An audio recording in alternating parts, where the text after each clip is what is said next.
ಇವತ್ತು ಯಾರು ನಮ್ಮ ವಿರೋಧಿ ಬಣದಲ್ಲಿದ್ದಾರೆ ಅವರು ಎರಡೆರಡು ಟರ್ಮು ಮೂರು ಟರ್ಮು ಅಧಿಕಾರಗಳನ್ನು ತಗೊಂಡಿದ್ದಾರೆ. 1979ರಿಂದ 2014ವರೆಗೂ ಏನು ಪ್ರಗತಿ ಆಗಿದೆ, ಯಾರು ಅಧಿಕಾರದಲ್ಲಿದ್ರಿ ಆವತ್ತು ನಡೆದಿರ್ತಕ್ಕಂಥ ಅಭಿವೃದ್ಧಿ ಕೆಲಸಗಳಿಗೆ ಶ್ವೇತಪತ್ರವನ್ನು ಬಿಡ್ರಿ. ನಾನು ಮತ್ತು ನಮ್ಮ ರಮೇಶ್ ಅವರು ಆಗಿರ್ತಕ್ಕಂಥ ಅವಧಿಯಲ್ಲಿ ಏನೇನು ಅಭಿವೃದ್ಧಿ ಕಾರ್ಯಗಳಾಗಿದೆ ಅದನ್ನು ಸವಾಲ್ಗಿಡೋಣ, ಜನರ ಮುಂದೆ ಇಡೋಣ. ಯಾರು ಕಾರ್ಯದಲ್ಲಿ ಯಾವ ಕಾಲದಲ್ಲಿ ಅಭಿವೃದ್ಧಿಗಳಾಗಿದೆ ಅನ್ನೋದನ್ನು ವಕೀಲರು ನಿರ್ಣಯ ಮಾಡ್ತಾರೆ. ಒಂದು ವೇಳೆ ಆ ಅಭಿವೃದ್ಧಿ ಕಾರ್ಯಗಳೇ ಮಾನದಂಡವಾದರೆ ಆವತ್ತು ವಕೀಲರು ನನ್ನನ್ನು ರಿಜೆಕ್ಟ್ ಮಾಡಿದ್ರೆ ನಾವು ಹೊರಗಡೆ ಹೋಗ್ತೀವಿ, ಅವ್ರನ್ನ ರಿಜೆಕ್ಟ್ ಮಾಡಿದ್ರೆ ಅವ್ರು ಹೊರಗಡೆ ಹೋಗಲಿ. ಈ ಸವಾಲಿಗೆ ಅವ್ರು ಒಪ್ಕೊಳ್ಳೋದಾದರೆ ನಾವು ಸಿದ್ಧ ಇದ್ದೀವಿ. ಆನೇಕಲ್ ವಕೀಲರ ಸಂಘಕ್ಕೆ ಆಗಸ್ಟ್ 3ರಂದು ಆನೇಕಲ್ ನ್ಯಾಯಾಲಯ ಸಂಕೀರ್ಣದ ಆವರಣದಲ್ಲಿ ಬೆಳಗ್ಗೆ 9 ಗಂಟೆಯಿಂದ ಸಂಜೆ 4 ಗಂಟೆಯವರೆಗೆ ಚುನಾವಣೆ ನಡೆಯಲಿದ್ದು, ಇನ್ನು 2025ರಿಂದ 2028ರ 3 ವರ್ಷದ ಅವಧಿಗೆ ನಡೆಯುವ ಚುನಾವಣೆಯಲ್ಲಿ ವೈಪಿ ತಂಡದ ಅಭ್ಯರ್ಥಿಗಳು ಸ್ಪರ್ಧೆ ಮಾಡಿದ್ದು, ಈ ಚುನಾವಣೆಯಲ್ಲಿ ವಕೀಲರು ಹೆಚ್ಚಿನ ಮತವನ್ನು ವೈಪಿ ತಂಡಕ್ಕೆ ನೀಡುವ ಮೂಲಕ ಆನೇಕಲ್ ವಕೀಲರ ಸಂಘದ ಸರ್ವತೋಮುಖ ಅಭಿವೃದ್ಧಿಗೆ ಕೈಜೋಡಿಸಿ ಎಂದು ವೈಪಿ ತಂಡದ ಅಭ್ಯರ್ಥಿಗಳು ಮನವಿ ಮಾಡಿದರು. ಇನ್ನು ಆನೇಕಲ್ ವಕೀಲರ ಸಂಘದ ಅಭಿವೃದ್ಧಿ ಮತ್ತು ಹೆಚ್ಚುವರಿ ಅಪಾರ ಸಿವಿಲ್ ನ್ಯಾಯಾಲಯ ಮತ್ತು ಉಪವಿಭಾಗಾಧಿಕಾರಿಗಳ ನ್ಯಾಯಾಲಯ ಸ್ಥಾಪನೆ ಸೇರಿದಂತೆ 10 ಹಲವು ಜನಪರ ಕಾರ್ಯಕ್ರಮಗಳನ್ನು ಈಗಾಗಲೇ ಪಟಾಪಟ್ ಪ್ರಕಾಶ್ ರವರು ಮತ್ತು ಅವರ ತಂಡದವರು ರೂಪಿಸಿ ಸಂಘದ ಅಭಿವೃದ್ಧಿಗೆ ಪಕ್ಷಾತೀತವಾಗಿ ಮತ್ತು ಜಾತ್ಯತೀತವಾಗಿ ಶ್ರಮಿಸಿ ಪ್ರಾಮಾಣಿಕವಾಗಿ ಕೆಲಸ ಮಾಡಿದ್ದು, ಮತ್ತಷ್ಟು ಅಭಿವೃದ್ಧಿ ಕಾರ್ಯಕ್ರಮಗಳನ್ನು ರೂಪಿಸಲು ವೈಪಿ ತಂಡ ಸನ್ನದ್ಧರಾಗಿದ್ದು, ಈ ನಿಟ್ಟಿನಲ್ಲಿ ಎಲ್ಲ ವಕೀಲರು ಆಗಸ್ಟ್ 3ರಂದು ನಡೆಯಲಿರುವ ಚುನಾವಣೆಯಲ್ಲಿ ವೈಪಿ ತಂಡಕ್ಕೆ ಹೆಚ್ಚಿನ ಮತವನ್ನು ನೀಡುವ ಮೂಲಕ ಅಭಿವೃದ್ಧಿಗೆ ಕೈಜೋಡಿಸಿ ಎಂದು ವೈಪಿ ತಂಡದ ಅಭ್ಯರ್ಥಿಗಳು ಮತ್ತು ಆನೇಕಲ್ ವಕೀಲರ ಸಂಘದ ಪದಾಧಿಕಾರಿಗಳು ಮಾಧ್ಯಮದ ಮೂಲಕ ಮನವಿ ಮಾಡಿದರು. ಇನ್ನು ಪತ್ರಿಕಾಗೋಷ್ಠಿಯಲ್ಲಿ ಪಟಾಪಟ್ ಪ್ರಕಾಶ್ ಸೇರಿದಂತೆ ಅಭ್ಯರ್ಥಿಗಳು ಮತ್ತು ವಕೀಲರು ಹಾಜರಿದ್ದರು. ಆನೇಕಲ್ ವಕೀಲರ ಸಂಘದ ಚುನಾವಣೆಯ ಪ್ರಚಾರದ ಭಾಗವಾಗಿ ಇವತ್ತು ನಿಮ್ಮನ್ನೆಲ್ಲನೂ ಕರೆದಿದ್ದೇವೆ. ದಿನಾಂಕ 3/8/2025 ಭಾನುವಾರ ಬೆಳಗ್ಗೆ 9ರಿಂದ 4ರವರೆಗೆ 2025ರಿಂದ 2028ನೇ ಸಾಲಿಗೆ ಚುನಾವಣೆ ನಡೀತಾ ಇದೆ. ಈ ಚುನಾವಣೆ ಒಂದು ಪ್ರಗತಿಪರದಾಯಕವಾದಂಥ ಚುನಾವಣೆಯಾಗಿದೆ. ಆನೇಕಲ್ ವಕೀಲರ ಸಂಘ ಕೇವಲ ವಕೀಲರ ಆದ್ಯತೆಗಳಿಗಲ್ಲದೆ ಆನೇಕಲ್ ತಾಲೂಕಿನ ಸಾಮಾಜಿಕ ಕಾರ್ಯಗಳಲ್ಲೂ ಕೂಡ ತೊಡಸ್ಕೊಂಡಿದೆ, ಅದನ್ನು ಸಾಬೀತುಪಡಿಸಿದೆ ಅಂತೇಳಿ ನಿಮಗೆ ನಾನು ಹೇಳೋಕ್ಕೆ ಇಚ್ಛಿಸ್ತೇನೆ. 2025 ಮತ್ತು 28ನೇ ಸಾಲಿಗೆ ಚುನಾವಣೆ ನಡೀತಾ ಇದ್ದು, ಈ ಚುನಾವಣೆಯಲ್ಲಿ ನಾವು ಅತ್ಯಂತ ಮಹತ್ತರವಾದಂಥ ಕಾರ್ಯಗಳನ್ನು ತಗೊಂಡಿದ್ದೇವೆ. 1979ರಲ್ಲಿ ಸ್ಥಾಪನೆಯಾಗಿರ್ತಕ್ಕಂಥ ಆನೇಕಲ್ನ ನ್ಯಾಯಾಲಯ 2006ರವರೆಗೂ ಕೂಡ ಅಧಿಕೃತವಾಗಿ ಇರಲಿಲ್ಲ. 2006ರ ನಂತರ ಇದನ್ನು ರಿನ್ಯೂವಲ್ ಮಾಡಿಸಿ ಆನಂತರ ಅತ್ಯಂತ ಪ್ರಗತಿದಾಯಕವಾಗಿ ಈ ಸಂಘವನ್ನು ಮುನ್ನಡೆಸ್ಕೊಂಡು ಬರಲಾಯಿತು. ಕೇವಲ ಒಂದೇ ಒಂದು ನ್ಯಾಯಾಲಯ ಇದ್ದಂಥ ಆನೇಕಲ್ ತಾಲೂಕು ಇವತ್ತು 6 ನ್ಯಾಯಾಲಯಗಳು ಸ್ಥಾಪನೆ ಆಗಿದೆ. ಜೊತೆಗೆ ಮೂಲಭೂತ ಸೌಕರ್ಯಗಳಿಂದ ಇಲ್ಲದ ಕಾರಣಕ್ಕಾಗಿ ಇನ್ನೂ 2-3 ನ್ಯಾಯಾಲಯಗಳು ಬರುವ ಹಂತದಲ್ಲಿದೆ. ಜೊತೆಗೆ ನಮ್ಮ ತಾಲೂಕಿಗೆ ಕೈಗಾರಿಕಾ ಪ್ರದೇಶವಾಗಿರೋದ್ರಿಂದ ಕಾರ್ಮಿಕ ನ್ಯಾಯಾಲಯ ಬರಬೇಕು, ಕಮರ್ಷಿಯಲ್ ನ್ಯಾಯಾಲಯ ಬರಬೇಕು, ಈ ರೀತಿ ಅನೇಕ ನ್ಯಾಯಾಲಯಗಳು ಬರಬೇಕಾಗಿದೆ. ನಾವು 2019-22ನೇ ಸಾಲಿನಲ್ಲಿ ನಮಗೆ ಒಂದು ಅವಕಾಶ ಸಿಕ್ಕಿತ್ತು. ಆ ಅವಕಾಶದಲ್ಲಿ ನಾವು ಅನೇಕ ಕಾರ್ಯಗಳನ್ನು ತಗೊಂಡಿದ್ವಿ. ಆದರೆ ಕರೋನಾ ಮಹಾಮಾರಿ ಇಡೀ ಜಗತ್ತನ್ನು ಸಾವು ನೋವುಗಳಲ್ಲಿ ಮುಳುಗಿಸಿತ್ತು. ಈ ಹಂತದಲ್ಲಿ ನಮ್ಮ ತಂಡಕ್ಕೆ ಕೇವಲ 3 ವರ್ಷಗಳ ಅವಧಿಯಲ್ಲಿ 11 ತಿಂಗಳು ಮಾತ್ರ ಅವಕಾಶ ಸಿಕ್ಕಿತ್ತು. ಈ ಅವಕಾಶಗಳಲ್ಲಿ ಸದುಪಯೋಗ ಬಳಸ್ಕೊಂಡು ಒಂದು ಕ್ರಿಯಾಶೀಲವಾದಂಥ ತಂಡದೊಂದಿಗೆ ನಾವು ಆನೇಕಲ್ ತಾಲೂಕಿನಲ್ಲಿ ಅತ್ಯಂತ ಪ್ರಗತಿದಾಯಕವಾದಂಥ ಕೆಲಸಗಳನ್ನು ಮಾಡಿದ್ದೇವೆ. ಒಂದು ಹಿರಿಯ ಸಿವಿಲ್ ನ್ಯಾಯಾಲಯ ಮಾತ್ರ ಒಂದು ಕೆಲಸ ಮಾಡ್ತಾ ಇತ್ತು. ಅದರ ಜೊತೆಗೆ ಹೆಚ್ಚುವರಿ ಹಿರಿಯ ಸಿವಿಲ್ ನ್ಯಾಯಾಲಯವನ್ನು ಸ್ಥಾಪನೆ ಮಾಡಲಾಯಿತು. ಜೊತೆಗೆ ನಮ್ಮ ಆನೇಕಲ್ ತಾಲೂಕಿನಲ್ಲಿ ಅತ್ಯಂತ ಪೆಂಡಿಂಗ್ ಇರ್ತಕ್ಕಂಥ ಕೇಸುಗಳು ಇವತ್ತು AC ಕೋರ್ಟು ತಮಗೆಲ್ಲ ಗೊತ್ತಿರ್ಬೋದು. AC ಕೋರ್ಟ್ಗೆ ಇಲ್ಲಿಂದ ಯುವ ವಕೀಲರು ಅಥವಾ ಯಾರೇ ವಕೀಲರು ಹೋಗಬೇಕಾದ್ರೆ ಅಲ್ಲಿ ಅರ್ಜೆಂಟ್ ಆಗಿ ಹೋಗಬೇಕಾಗಿತ್ತು, ಅರ್ಜೆಂಟ್ ಆಗಿಬಿಡ್ತಾ ಇತ್ತು. ಆದರೆ AC ಕೋರ್ಟ್ ಸ್ಥಾಪನೆಯನ್ನು ನಾವು ಮಾಡೋದು ಹಿಂದೆ ಒಂದು ಉದ್ದೇಶ ಇದೆ. ಒಂದು ಸಾರಿ ಏನಾಯಿತು, ಒಂದು ಮಹಿಳೆಯನ್ನು ಕಾರಲ್ಲಿ ಕರ್ಕೊಂಡು ನಾನು AC ಕೋರ್ಟ್ಗೆ ಹೋಗಬೇಕಾಗಿತ್ತು. ಅಂಥ ಸಂದರ್ಭದಲ್ಲಿ ಆಕೆಗೆ ಭಾಳ ಪರ್ಸನಲ್ ಪ್ರಾಬ್ಲಮ್ ಆಗಿ ಒಬ್ಬ 60 ವರ್ಷದ ಮುದುಕಿ ಚಂದಾಪುರದಲ್ಲಿ ಆಕೆ ಟಾಯ್ಲೆಟ್ಗೆ ಹೋಗಬೇಕು ಅಂತೇಳಿ ವ್ಯಕ್ತಪಡಿಸಿದ್ರು. ಅಲ್ಲಿ ಟಾಯ್ಲೆಟ್ಗೆ ಬಿಟ್ಟು ಮತ್ತೆ ಕಾರಲ್ಲಿ ಕೂರಿಸಿ ನಾನು ಫ್ಲೈಓವರ್ ಹತ್ತಬೇಕಾದ್ರೆ ಮತ್ತೊಮ್ಮೆ ಆಕೆ ಟಾಯ್ಲೆಟ್ಗೆ ಹೋಗಬೇಕು ಅಂತ ಹೇಳಿದ್ರು. ಆಕೆ ಶುಗರ್ ಪೇಷಂಟ್ ಆಯಿತು. ಆದರೆ ಆವತ್ತು ನಿರ್ಣಯ ಮಾಡಿದೆ, ಹೆಂಗಾದರೂ ಮಾಡಿ ಆನೇಕಲ್ ತಾಲೂಕಿಗೆ ಉಪವಿಭಾಗಾಧಿಕಾರಿಗಳ ಅಂದರೆ AC ಕೋರ್ಟನ್ನು ತರಬೇಕು ಅಂತೇಳಿ ನಿರ್ಣಯ ಮಾಡಿ ನಮ್ಮ ಇಡೀ ತಂಡದೊಂದಿಗೆ ಆನೇಕಲ್ ತಾಲೂಕಿನ ಅತ್ಯಂತ ಪ್ರಗತಿಪರವಾಗಿ ಯೋಚನೆ ಮಾಡ್ತಕ್ಕಂಥ ಎಲ್ಲ ವ್ಯಕ್ತಿಗಳೊಡನೆ ನಾವು ಸಮ್ಮಿಲನಗೊಂಡು AC ಕೋರ್ಟ್ ಸ್ಥಾಪನೆಯನ್ನು ನಾವು ಮಾಡಿಸಿದ್ವಿ. ಇವತ್ತಿನ ನಮ್ಮ ಅಧ್ಯಕ್ಷರು ಏನು ಆರ್ ರಮೇಶ್ ಅವರು ಇದ್ದಾರೆ, ಅವರು ಬಂದ ನಂತರ ಅದು ಉದ್ಘಾಟನೆಯನ್ನು ಆಯಿತು. ತದನಂತರ ನಾವು ಉಪವಿಭಾಗಾಧಿಕಾರಿಗಳ ನ್ಯಾಯಾಲಯದ ನಂತರ ಕಲ್ಲು ಬೆಂಚ್ಗಳನ್ನು ಇವತ್ತು ಈ ಟೀ ಅಂಗಡಿ ಹತ್ರ ಏನು ನೀವು ನೋಡ್ತಾ ಇದ್ದೀರಿ ಆ ಕಲ್ಲು ಬೆಂಚ್ಗಳನ್ನು ಅಲ್ಲಿ ಹಾಕ್ಸಿದ್ದಾಯಿತು. ಮತ್ತು ಸಾರ್ವಜನಿಕರು ಬಂದರೆ ಕುತ್ಕೊಳ್ಳೋದಕ್ಕೆ ಜಾಗ ಇರ್ತಾ ಇರಲ್ಲ ಕಾರಿಡಾರಲ್ಲಿ, ಬೆಂಚ್ಗಳನ್ನು ದಾನಿಗಳ ಸಹಾಯದಿಂದ ಬೆಂಚ್ಗಳನ್ನು ಹಾಕ್ಸಿದ್ವಿ, ವಾಟರ್ ಫಿಲ್ಟರ್ಗಳನ್ನು ತರಿಸಿದ್ವಿ, ಟಾಯ್ಲೆಟ್ಗಳನ್ನು ಕಟ್ಟಿಸಿದ್ವಿ. ಅದನಂತರ ಬಹುಮುಖ್ಯವಾಗಿ ನಾವು ಒಂದು ಸೊಸೈಟಿಯನ್ನು ಓಪನ್ ಮಾಡಿದ್ವಿ. ಸೊಸೈಟಿ ಅಂತಂದರೆ ಏನು ಅಂತಂದರೆ ವಕೀಲರಿಗೆ ಒಂದು ಸಣ್ಣ ಸ್ಟಾಂಪ್ ಬೇಕು ಅಂತಂದರೆ ಅಥವಾ ಒಂದು ಬ್ಯಾಂಡ್ ಬೇಕು ಅಂತಂದ್ರೂ ಕೂಡ ಸಿಗ್ತಾ ಇರಲಿಲ್ಲ. ಅಂಥ ಸಂದರ್ಭದಲ್ಲಿ ನಾವು ಒಂದು ಸೊಸೈಟಿಯನ್ನು ಓಪನ್ ಮಾಡಿದ್ವಿ. ಸೊಸೈಟಿ ಇವತ್ತು ಪ್ರಗತಿಪರವಾಗಿ ನಡೀತಾ ಇದೆ. ಮತ್ತು ಆರೋಗ್ಯ ಕರೋನಾ ಟೈಮ್ನಲ್ಲಿ ಎಷ್ಟು ಬಾಧಿತರಾಗಿದ್ದರು, ಒಬ್ಬರನ್ನೊಬ್ಬರನ್ನು ಮುಟ್ಕೊಳ್ಳದೆ ಇರ್ತಕ್ಕಂಥ ಸಂದರ್ಭ ಇದ್ದಾಗ ವ್ಯಾಕ್ಸಿನೇಷನ್ ಡ್ರೈವ್ಗಳನ್ನು ಮಾಡಿದ್ವಿ.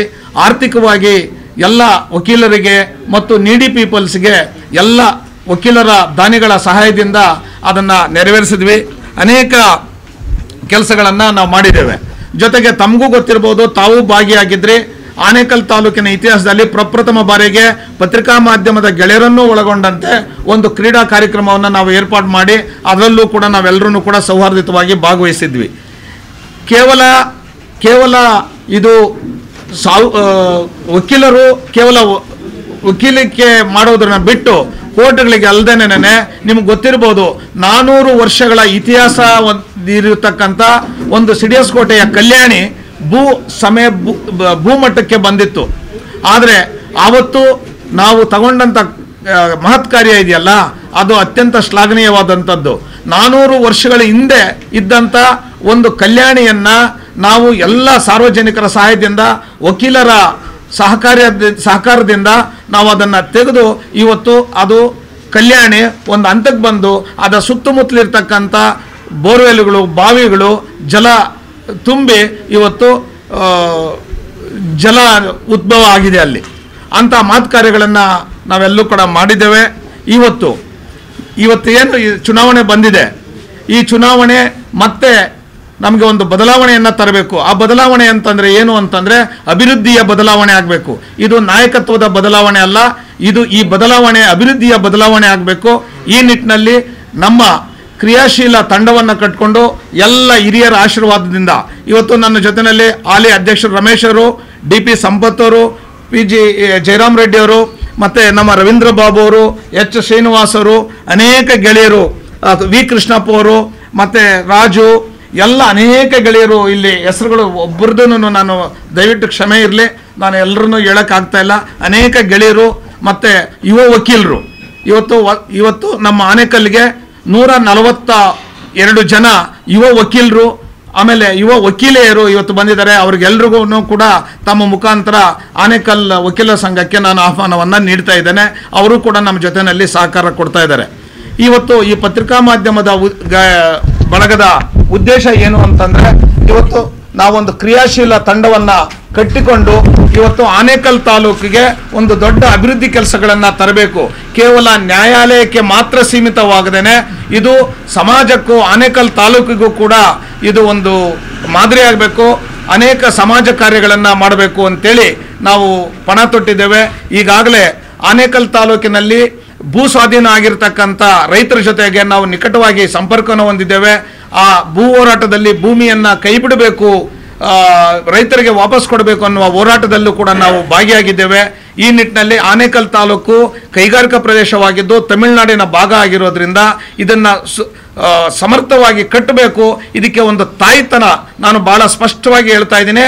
ಎಲ್ಲ ರೀತಿಯಲ್ಲೂ, ರಾಜಕೀಯ ರೀತಿಯಲ್ಲೂ ಮತ್ತು ಸಾಮಾಜಿಕ ರೀತಿಯಲ್ಲೂ ಶೈಕ್ಷಣಿಕ ರೀತಿಯಲ್ಲೂ ಒಂದು ತಾಯ್ತನ ಇರುವಂತಹ ನಾಯಕತ್ವ ಇದಕ್ಕೆ ಆನೇಕಲ್ ತಾಲೂಕಿಗೆ ಬೇಕಾಗಿರೋದ್ರಿಂದ ಇವತ್ತು ಈ ಚುನಾವಣೆ ಅತ್ಯಂತ ಮಹತ್ವಕರ ಚುನಾವಣೆ ಆಗಿದೆ. ಈ ನಿಟ್ಟಿನಲ್ಲಿ ತಾವೆಲ್ಲರೂ ಕೂಡ ಸಹಕರಿಸಬೇಕು.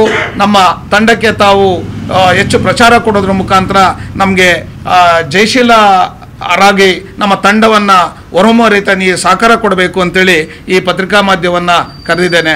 Thank you ತಮ್ದೆಲ್ಲರದ್ದು. ಸಾಕಷ್ಟು ಅಭಿವೃದ್ಧಿ ಕೆಲಸ ಮಾಡಿದ್ರೆ ಈ ಚುನಾವಣೆ ಬೇಕಿತ್ತು ಸರ್, ಕಿತ್ಕೊಂಡೆ ಒಪ್ಪಂದ ಹೊಂದಾಣಿಕೆ ಮಾಡ್ಕೊಂಡು ಹೋಗೋದಾಗಿತ್ತಲ್ಲ ಅಂತ. ಸಾಕಷ್ಟು ಅಭಿವೃದ್ಧಿ ಒಬ್ರು ಕೇಳಿ. ಬಾಬು ಕೇಳ್ತಾ ಇದ್ದಾರೆ. ಅಭಿವೃದ್ಧಿ ಕೆಲಸ ಮಾಡಿದ್ದು ಚುನಾವಣೆ ಬೇಕಾಗಿರಲಿಲ್ಲ ಅನ್ಸುತ್ತೆ. ಚುನಾವಣೆಯನ್ನು ನಾವು ಕೂಡ ಬಯಸಿದ್ದಿಲ್ಲ. ಯಾಕೆ ಅಂತಂದರೆ ನಾವು ಕೂಡ ಕುತ್ಕೊಂಡು ಮಾತಾಡಿದ್ದು ಆಯಿತು. ಆದರೆ ಅವರ ಅಸಹಕಾರದಿಂದ ನಮಗೆ ಚುನಾವಣೆ ಅನಿವಾರ್ಯವಾಗಿ ಬಂತು. ಅವರ ಅಸಹಕಾರ, ಅವರ ಒಂದು ಬದಲಾಗದೇ ಇರತಕ್ಕಂಥ ಸ್ಥಿತಿಗಳು ಪೂರ್ವಗ್ರಹ ಪೀಡಿತರಾಗಿಂದ ಈ ಚುನಾವಣೆ ಅನಿವಾರ್ಯವಾಗಿ ಬಂದಿದೆ. ನಾವು ಕೂಡ ಸಾಕಷ್ಟು ಸಹಕಾರ, ಪ್ರಾಮಾಣಿಕವಾಗಿ ಹೇಳ್ತೀವಿ, ಸಾಕಷ್ಟು ಸಹಕಾರವಾಗಿ ಹತ್ರ ಹೋಗಿದ್ದೀವಿ. ಕೂತ್ಕೊಂಡು ಮಾತಾಡೋದಕ್ಕೂ ನಾವು ರೆಡಿ ಇದ್ದೀವಿ. 3-4 ಸುತ್ತಿನ ಮಾತುಕತೆಗಳನ್ನು ಆಗಿದೆ. ಆದರೆ ಅವರ ಅಸಹಕಾರದಿಂದ ಈ ಚುನಾವಣೆ ಅನಿವಾರ್ಯವಾಗಿದೆ.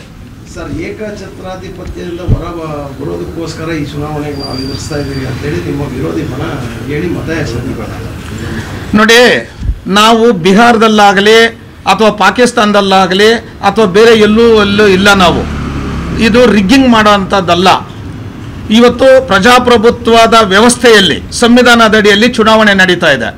ಚುನಾವಣೆಗೆ ಎರಡೂ ಬಣಗಳು ಸಂಪರ್ಕ ಮಾಡಿದಾಗ ಯಾರು ಗೆಲ್ತಾರೆ ಅವರ ಜನರ ಹೃದಯವನ್ನು ಗೆದ್ದಿದ್ದಾರೆ ಅಂತ ಅರ್ಥ. ಗೆದ್ದಿರೋ ತಂಡ ಹೆಚ್ಚು ಜನರ ಹೃದಯದಲ್ಲಿದೆ ಅಂತ ಅರ್ಥ. ನೀವು ನಿಂತು ನಿಮ್ಗೆ ಯಾಕೆ ಸೋಲಾಗ್ತಾ ಇದೆ? ಸರ್ವಾಧಿಕಾರ ಹೆಂಗಾಗ್ತಾ ಇದೆ ಇದು?